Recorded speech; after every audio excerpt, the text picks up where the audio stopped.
Hello everyone. देखो आज हम जो आपका गली इरोजन पढ़ेंगे, ठीक है। पिछली बार क्लास में हमने वोटर एंड विड इरोजन जो है पूरा करा था, याद है। देखो आपका क्या था, अगर आप क्लासिफिकेशन देखोगे, मैं थोड़ा रिवाइंड करता हूँ। जियोलॉजिकल क्लासिफिकेशन था आपका, एक्सीलरेटेड क्लासिफिकेशन था। एक्सीलरेटेड में आपके दो थे, विंड एंड वोटर। वोटर में आपके पांच थे, स्प्लैश इरोजन, स्प्लैश को ध्यान रखो रेन ड्रॉप इरोजन ही बोलते हैं। फिर आपका शीट इरोजन, स्प्लैश, शीट। फिर आपका था रिल, फिर आपका था गली, और फिर आपका था स्ट्रीम बैंक। ठीक है, कुछ बुक में स्ट्रीम बैंक जो है वाटर इरोजन में लेके अलग से पढ़ाया जाता है। ठीक है, कोई बात नहीं। देखो गली क्या था, जब आपका रेल का साइज बहुत बड़ा याद हो जाएगा, राइट। अगर आपकी ये रेल, अगर इनका विथ जो है 50 सेंटीमीटर से अधिक हो जाए, इनको बोला जाता है advance stage of the rill erosion, when you are having the large large width और the large length of the gullies, वो रेल्स, राइट। चैनल्स जो होते हैं इनका साइज बढ़ जाता है, तो आपका एक गली इरोजन कहलाता है। अब गली इरोजन से बहुत सारे आईएफएस में क्वेश्चन आते हैं, इंडियन फॉरेस्ट सर्विस में, तो उनको डिस्कस करेंगे। बहुत ही ईजी है, इट्स वेरी ईजी। देखो गली रोशन के पहले बनता है कि कौन कौन सी गली की शेप जो बनती है। तो गली आपके जो होती है शेप के हिसाब से, गली को हम क्लासीफाई के हिसाब से करते हैं। तो we are having the gully type based on the three parameters, one on the shape, the second one is the dimension, और third one is the state, right. Shape के हिसाब से इसका होता है यू शेप होती है, वी शेप होती है, और ट्रेपेडल शेप होती है। यू शेप कैसे होती है, ऐसी, ये यू शेप का हो गया, राइट। वी शेप कैसा है, ऐसा, ये वी शेप हो गया। ये ट्रेपेडल कैसा, ये आपका ट्रेपेडल हो गया। अब देखो यू शेप में क्या होता है, देखो इसका दो सॉइल होती है, एक तो टॉप सॉइल हो गई और एक सब सॉइल हो गई है। बीच नीचे वाली सब सॉइल है, ऊपर वाली टॉप सॉइल है। जब दोनों का रेजिस्टेंस बराबर है, when we are having the sub soil resistance और the top soil resistance, resistance किसका, इरोजन के प्रति, मतलब we are having the both the soil having the same resistance, then we will form the U type soil बनती है। जब सब soil का रेजिस्टेंस, इसका रेजिस्टेंस बहुत ज्यादा होता है, मतलब ये इरोड नहीं हो पाती। आपका वोटर बोल रहा है इरोजन करो, तो ये ऊपर वाली लेयर को तो इरोजन कर देगा, नीचे वाली लेयर जो होती है बड़ी टफ होती है इरोजन में, मतलब इनका रेजिस्टेंस बहुत ज्यादा है, it's very tough to erode. We are having the subsoil which is more resistant than the topsoil. और आप ये भी किसी बुक में देखोगे कि सब सोइल बहुत टफ तरीके से इरोड हो रही है, तो यहाँ पे बनता है वी, क्योंकि देखो ये वाला तो इरोजन हुआ ही नहीं, तो वो आपको ऐसे वी शेप बनेगा। यहाँ तो ये पूरा इरोजन हो गया ये, तो ये वाला हिस्सा भी चला गया, मतलब वी में क्या होता है, यहाँ पे पॉइंट हिस्सा हट रहा है, यहाँ पे पूरा हिस्सा हट जाएगा यू शेप में, फ्लैटर बनता है बिल्कुल। ठीक है, ट्रेपेडल में आपकी सबसोइल और ज्यादा टफ होती है, ठीक है। तो we are having the top, जब आपका दोनों रेजिस्टेंस सेम है, जब सब सोइल का रेजिस्टेंस बहुत ज्यादा है, मतलब जो सब सोइल है बहुत मुश्किल से इरोड होगी, very tough to erode, then we are having the V shape. ये क्लियर हो गया। जो यू शेप बनती है ना, जो इसकी गली के थ्रू या तो फ्लो होगा, right, we are having the flow between this, right, the water is flowing, it is causing the erosion and is forming a U और V shape, when we are having the U type, right. तो यहाँ पे क्या होता है, इसका discharge तो बहुत ज्यादा होता है, वेलोसिटी बहुत कम होती है, बिकॉज यहाँ पे क्रॉस सेक्शन एरिया ज्यादा है, एरिया ज्यादा है, तो यहाँ पे ये क्या होगा, वेलोसिटी कम होगी। यहाँ पे इसकी वेलोसिटी बहुत ज्यादा होती है, we are having less cross section area, right. तो यहाँ पे ये वेलोसिटी थोड़ी बहुत ज्यादा होती है इसकी, और क्यू जो होता है कम होता है, तो ये ध्यान रखना। तो U shape is design for the large discharge and the smaller velocity, and the V shape is for the higher velocity will be the high and the discharge will be low। तो velocity क्या रहेगी sir, high रहेगी, discharge लो रहेगा, मतलब ये याद रखो U shape में ज्यादा डिस्चार्ज आता है बस।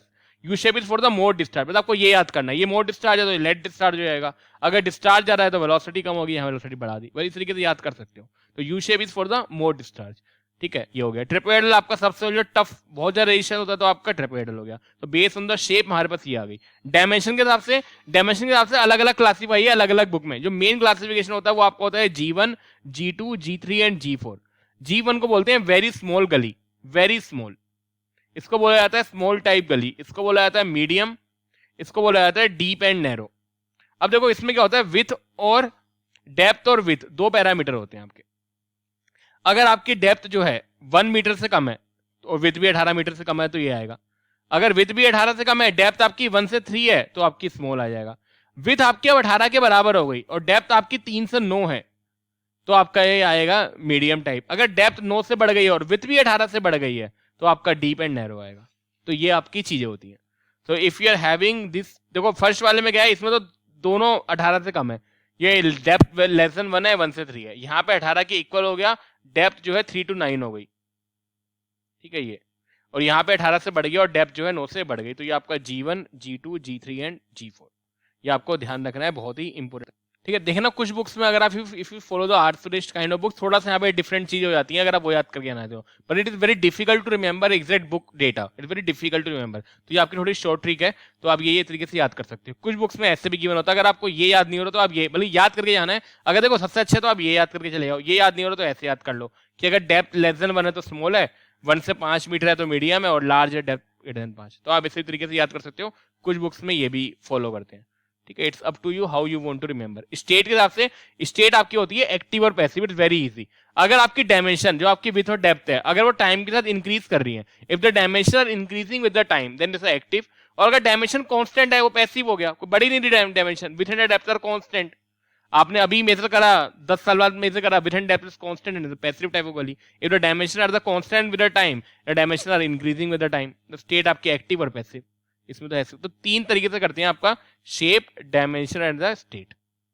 आगे बढ़ते हैं। तो गली डेवलपमेंट की स्टेज पूछी जाती है कि गली डेवलपमेंट की स्टेज क्या होती है। सबसे पहले आपका होता है फॉर्मेशन, इनिशिएशन स्टेज जिसको बोलते हैं, डेवलपमेंट स्टेज, हीलिंग स्टेज और स्टेबलाइजेशन स्टेज। देखो फॉर्मेशन में क्या होता है, आपको पता था आपका रिल्स होती है, जब रिल्स का साइज जो होता है 50 सेंटीमीटर से अधिक हो जाता है तो वो गली में कन्वर्ट होती है। तो in the formation stage the rills are converting into the gully type. इसमें टॉप सोइल का जो स्कोरिंग होगा, टॉप सोइल को जो है स्कोरिंग वगैरह इसमें होती है। अगर सोइल का रेजिस्टेंस लाइट है तो फॉर्मेशन बहुत फास्ट होगा, अगर सोइल का रेजिस्टेंस बहुत हार्ड है तब आपका जो है स्लो होगा। बहुत सिंपल है। If the soil is very resistance, जो सोइल हार्ड सोइल है तो उसमें फॉर्मेशन स्लोली होगा, और अगर लाइट सोइल है तो उसमें फॉर्मेशन फास्ट होगा। यही दिखा रखा है। डेवलपमेंट क्या है, in the formation will start the rill are starting into the converting into the gully erosion, right. In this, the width and the depth of the gully will increase. In this, the width and the depth. Now they are converting. Now the width and the depth will increase, and it will reach up to the horizon C. ये horizon होती है ABC, तो it will reach up to the downward horizon, and the width and the depth will get increase in the development state. Development हो रही है वो। Healing मतलब अब आपकी थोड़ा डेवलपमेंट कम हो जाएगा, वेजिटेशन, अब आपकी पेड़ पत्ते उगने स्टार्ट कर देते हैं, तो vegetation will start to grow. Now the development like इसमें विथ और डेप्थ इंक्रीज होती है, नाउ द वेजिटेशन, जो वेजिटेशन होता है वो ग्रो करना हो जाता है। लास्ट में आपका स्टेबलाइज हो जाता है, योर आपकी जो स्लोप है स्टेबल ग्रेडियंट तक पहुंचता है, स्टेबल स्लोप तक और सफिशिएंट वेजिटेशन। मतलब देखो इसमें क्या हो रहा है, आपकी विथ एंड डेप्थ बढ़ रही है, राइट। आपकी विथ एंड डेप्थ बढ़ रही है, धीरे धीरे आपकी ये बढ़ रही है गली, इसका आकार भी बढ़ रहा है, ऐसे करके करके डेप्थ भी बढ़ रही है, ये सब। फिर आपके यहाँ पेड़ पत्ते उगना स्टार्ट हो गया, पेड़ पत्ते बहुत सारे उग गए, then it will reach to a stable gradient and the stable slope, we are having the sufficient vegetation. तो लास्ट स्टेट में होता है स्टेबल ग्रेडियंट, स्टेबल स्लोप होता है, सफिशिएंट वेजिटेशन होता है। आपका आई स्लोप ग्रेडियंट को दिखाता है, ये स्टेबल स्लोप को दिखाता है। Both became to the constant now. अब याद कैसे करोगे ये चीजें, ये हाउ, देखो गली है, गली गली गली में फिदा हो गए हंसकर, फिदा हो गए हंसकर, फिदा हंसकर। तो F formation, development, healing and stabilization, ये आपको याद करना पड़ेगा। Very very very very important things. Now, how you will control the gully erosion? Controlling the gully erosion, we are having the 4 methods available. The first, the controlling the runoff, हम runoff control करते हैं, उसके लिए हम divert करेंगे। Run of control करने के 3 है, या तो डाइवर्ट कर दो, निकाल दो, या स्टोर कर लो, या सेफली कन्वेंस कर लो एक जगह से दूसरी जगह पे। आपने कन्वेंस कर लिया, ठीक है। डाइवर्ट करने के लिए हम जो है डिचेस का यूज करते हैं और टेरेसिंग का यूज करते हैं। कंजर्व करने के लिए हमें वाटर को स्टोर करना है, हमें अगर कंजर्व करना है, राइट, स्टोर करना है, सॉरी, तो फिर हम करते हैं आपका इसका यूज, क्रॉप रोटेशन का हो गया, कुछ इंजीनियरिंग प्रैक्टिसेस होती है, बंडिंग, इनका भी देखेंगे, आगे बढ़ेंगे। बंडिंग में भी एक आपका बंड, कंटूर बंडिंग रिटेन करने के लिए होता है, ग्रेडेड बंडिंग ड्रेन करने के लिए होता है, क्रॉप रोटेशन होता है, एग्रोनॉमिकल प्रैक्टिस होती है, वेजिटेशन आपका स्टोर करने के लिए होता है, कन्वेंस आपका एक जगह से दूसरी जगह पे ले आना। ये तो आपका इतना इंपॉर्टेंट नहीं होता कि रन ऑफ कंट्रोल, ये इतना इंपॉर्टेंट नहीं है। दूसरा आपका होता है कैचमेंट एरिया को, you are improving the catchment area, आप अपने एरिया को इंप्रूवमेंट करते हो ताकि इरोजन कम हो, ये भी इतना इंपॉर्टेंट नहीं है। तीसरा आपका मेन आता है यहाँ पर, you are controlling either the biological method और the structure method, the main is the structure. अगर आपने इसके आंसर में स्ट्रक्चर नहीं लिखा तो एग्जामिनर 1 नंबर भी नहीं देगा, 2 कोडी का नंबर नहीं मिलेंगे आपको if you not mention the structure word. Structure में आपके टेम्परेरी स्ट्रक्चर और परमानेंट स्ट्रक्चर, मैं बताऊंगा अभी। ये यहाँ पे आपको ये लिखना है पूरा, ये टेम्परेरी और परमानेंट, आगे पढ़ेंगे हम। ये स्ट्रक्चर है गली कंट्रोल स्ट्रक्चर, जिनको हम चेक डैम भी बोलते हैं। गली कंट्रोल स्ट्रक्चर, टेम्पररी को हम डैम्स बोलते हैं, चेक डैम्स, इनको हम स्पिलवेज बोलते हैं, परमानेंट को। ये दोनों तरीके के डैम ही होते हैं एक तरीके के, है ना, दोनों। तो ये आपको बनाना है यही। तो गली कंट्रोल ये होंगे, कंट्रोलिंग रन ऑफ, अभी लिख सकते हो एक, उसमें controlling run off, catchment area को कंट्रोल कर रहे हो, लेकिन मेन क्या लिखोगे, structures. You are controlling the gully erosion by the, आपको लिखना सब है, ये भी लिखना रन ऑफ ये, पर इसको मेन लिखना। सबसे पहले स्ट्रक्चर्स को लिखो। Structure we are having a temporary and the permanent. Temporary के नाम ये रहे, ब्रशवुड, सेमी ये loose rock dam, netting dam, अभी हम पढ़ेंगे अभी चारों के बारे में। परमानेंट हम ये अलग से पढ़ेंगे बिल में, अलग क्लास में, ठीक है। बायोलॉजिकल मेथड में देखो कौन कौन से होती है। एक आपकी होती है ट्रीज और श्रब्स, आप ट्रीज और श्रब्स उगा देते हो, गली अगर आपकी बन रही है तो यहाँ पे ट्रीज वगैरह कर दोगे। एक आपका होता है sod flumes, it's very famous vegetative structure. Sod flumes में क्या होता है, सपोज करो ये आपकी स्लोप है, आप यहाँ पे करके ना ये यहाँ पे सोड फ्लूम्स बनाओगे, ये तो ये क्या करता है, अगर रन ऑफ आ रही है तो इनको वेलोसिटी को रिड्यूस कर देती है। You are constructing a sod flumes, generally these are constructing at the upstream end. Upstream end क्या होता है, सपोज करो कोई भी स्ट्रक्चर आपने बनाया है ऐसे करके, ये आपका पानी यहाँ से आ रहा है तो ये वाला आपका अपस्ट्रीम एंड हो गया जहां से पानी आ रहा है, जहां पे ये गिरेगा वो आपका डाउनस्ट्रीम एंड है। अगर अपस्ट्रीम एंड में यहाँ पे बैरियर दे दूं तो आपके रन ऑफ रेट जो है डिक्रीज हो जाएगा। तो दीस are the sod flumes which is having the height less than 3 metre and the area is less than 10 hectare. ये आपको ओवरफ्लो कंट्रोल करते हैं, जो फॉल हो रही है ना उसको कंट्रोल करेंगे। फिर आपकी एंटी इरोजन कुछ क्रॉप्स होती है उनका यूज करते हैं। आपको मेन पढ़ना है टेम्पररी एंड द परमानेंट। देखो टेम्पररी स्ट्रक्चर जो होते हैं, मैं उसकी की फीचर बता दूं जो आप हर स्ट्रक्चर में लिखोगे। इनकी मैक्सिमम हाइट 75 सेंटीमीटर होती है, इनकी लाइफ स्पैन 3 से 8 साल का होता है।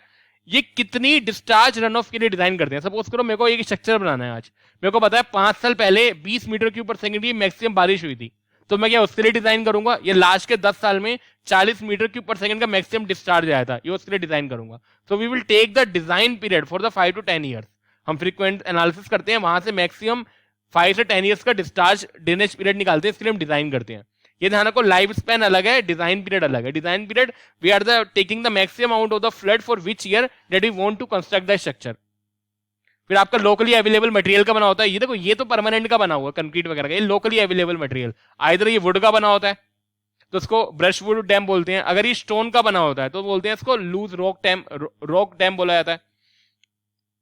अगर ये आपका वुवन वायर का बना है तो ये वुवन वायर डैम बोला जाता है। तो इस तरीके से इसका नाम होते हैं। और ये स्मॉल एरिया को कंट्रोल करता है। इस control the small to medium type of gully, क्योंकि जो आपकी स्मॉल टू मीडियम टाइप गली और स्मॉल ड्रेन एरिया, ये आपका लार्ज टाइप गली को कंट्रोल करता है परमानेंट स्ट्रक्चर। और ये आपका ड्रेनेज एरिया मैक्सिमम, मतलब हाई ड्रेनेज एरिया के लिए आपका परमानेंट स्ट्रक्चर यूज होता है, ठीक है। नेक्स्ट पढ़ते हैं। अब आपका मेन ये रहा, we are having the 2 structures for ये आपके स्ट्रक्चर्स हैं जो चेक डैम है, अरे टेम्पररी और the permanent. In the temporary we are having the 2 type, brushwood type और semi permanent type. In the brushwood it can be the single post और double post. Brushwood जो आपका होता है वुड का बना होगा, ये तो इसलिए ब्रशवुड बोल दिया। ये सब लोकली अवेलेबल मटेरियल के बने होते हैं। लूस रॉक डैम जो होता है आपका स्टोन का बना होता है। नेटिंग डैम आपका होता है, लॉक चेक डैम आपका होता है। तो इस तरीके के आपके डैम्स होते हैं। ये आपके टेम्पररी स्ट्रक्चर है सारे के सारे, ये परमानेंट है। ड्रॉप स्पिलवे, ड्रॉप इनलेट और chute spillway, we will read it in the separate class. अब टेम्पररी स्ट्रक्चर क्या होता है, इट्स अ लोकली अवेलेबल। देखो टेम्पररी स्ट्रक्चर में कुछ भी आया ना तो ये 6 पॉइंट हर किसी के लिए। अगर आपसे पूछे ब्रशवुड के बारे में बताओ, लूस रैक के बारे में बताओ, इसके बारे में, तो ये तो आप हर जगह लिख दो। It is made of the locally available material, it's for the low run of and the low drainage area, क्योंकि ये लो रन ऑफ के लिए होते हैं, स्मॉल टू मीडियम टाइप गली के लिए होते हैं। ये आपके हाई रन ऑफ के लिए होते हैं, हाई ड्रेनेज एरिया के लिए होते हैं। इनकी लाइफ जो होती है 3 से 8 साल होती है। इनकी लाइफ तो बहुत ज्यादा होती है, 8 से 15 साल लगभग।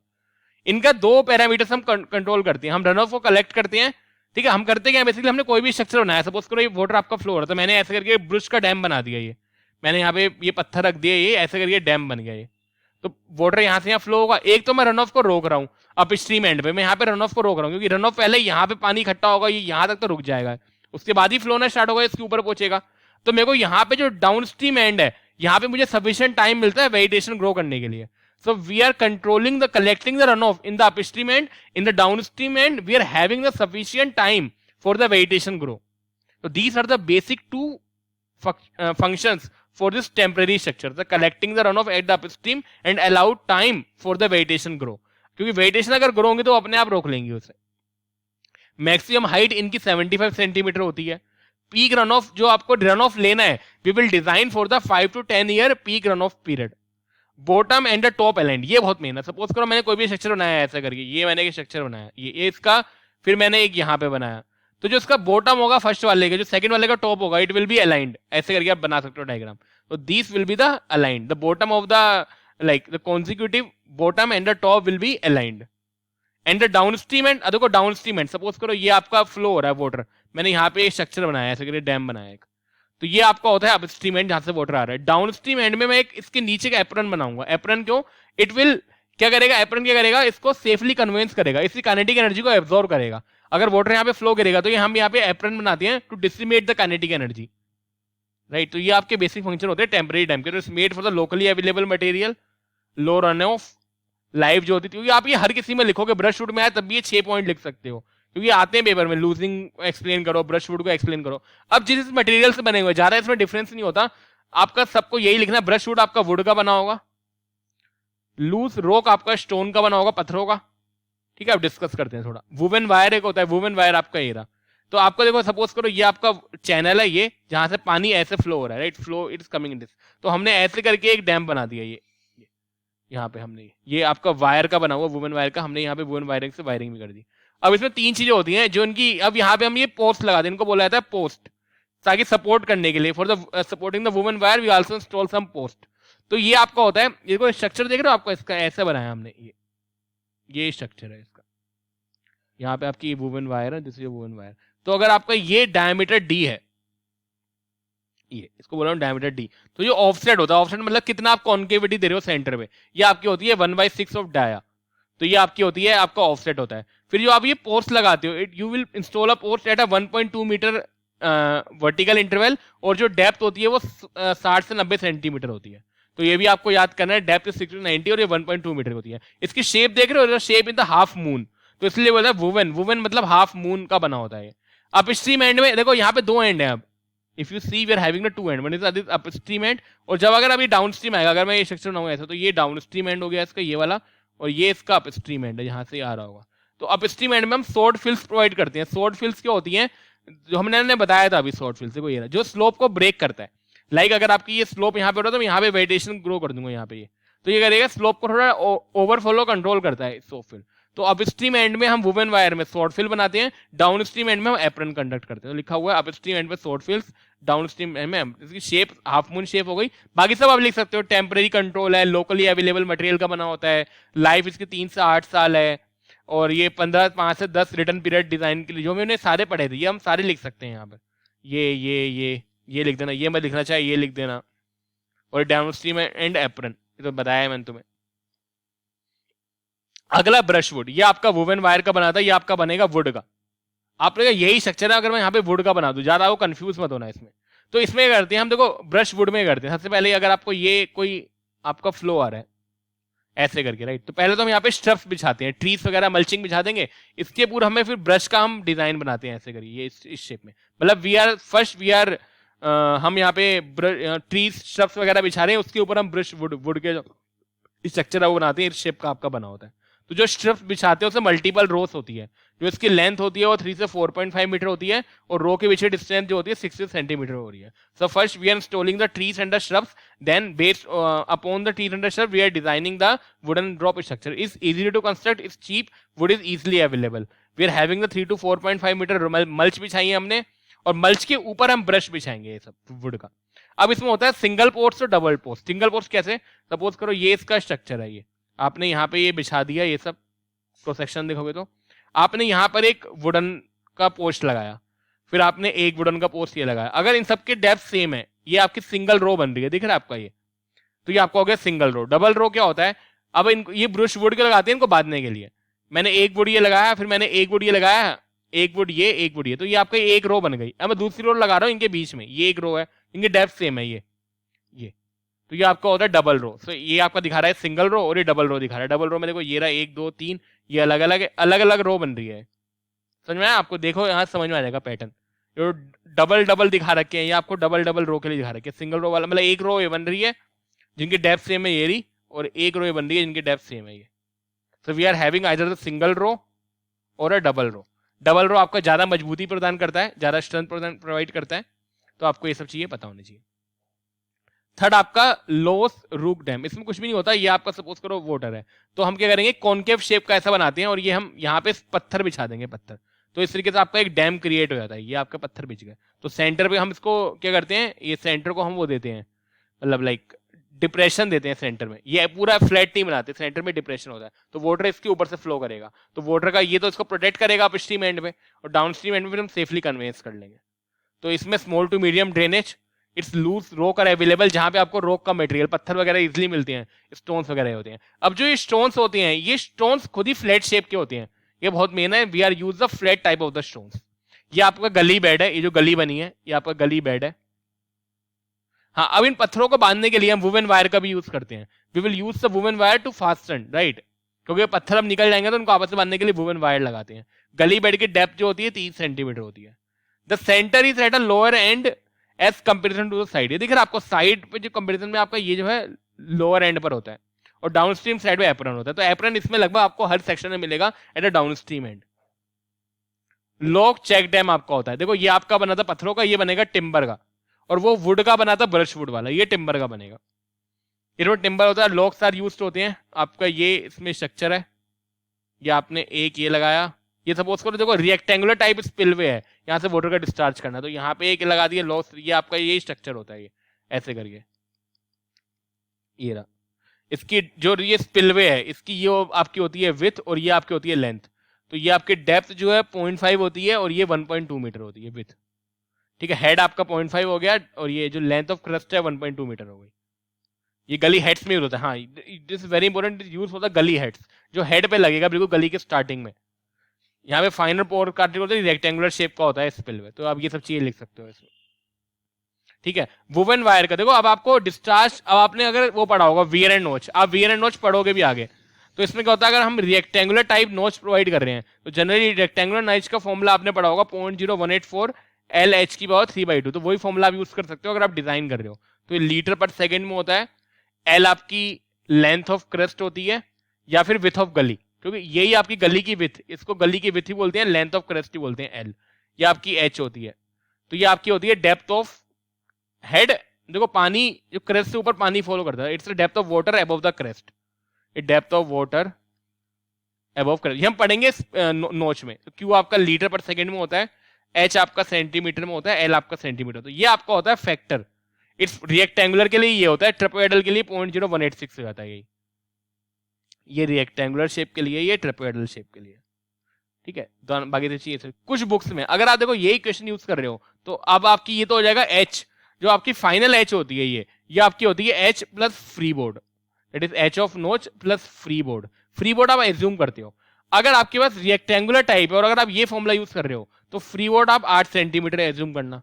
एक और फॉर्मुला होता है इसी में, if you replace this factor by 0.0171, कुछ जो होते हैं बुक में आपको ये भी यूज कराया जाता है। आप इससे भी डिजाइन कर सकते हो, इससे भी ज्यादा डिफरेंस नहीं आता आंसर में। You will see very less difference, very less variation, these are very close parameters. आप जब इसमें डिजाइन करो तो फ्री बोर्ड जो है 5 सेंटीमीटर एज्यूम करना, तो इसमें 8 सेंटीमीटर करना और इसमें 5 सेंटीमीटर करना। तो generally for a rectangular type we are having the 2 formulas.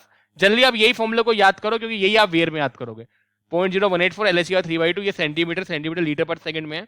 The free board consider as 8 centimetre, but is the length of the notch is the width of the gully. ये ध्यान रखना, कभी width of गली दे दे तो कहोगे length given ही नहीं है, तो length is the width of गली।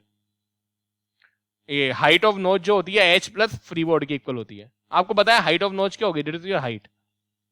ये तो आपको हो गया। ये आपकी जो एच हम यहां से निकालते हैं इस फॉर्मूले से, वो आपकी होती है द वाटर, ये आपका क्रेस्ट होती है। क्रेस्ट से कितना हाइट ऑफ वाटर फ्लो हो रहा है, the depth of the water flowing over the crest, ये आपका एच होता है, ठीक है। तो इस तरीके से होता है।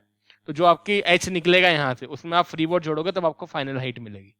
तो अगर आप ये फॉर्मुला यूज करो तो फ्री बोर्ड 8 सेंटीमीटर रखना, ये करोगे तो 5 सेंटीमीटर रखना, बिल्कुल क्लियरली मेंशन है। ट्रेपेडल का हो तो आप ये वाला फॉर्मुला यूज कर सकते हो, डायमेंशन भी इसमें क्लियरली मेंशन है। एक न्यूमेरिकल इसका आया, उसको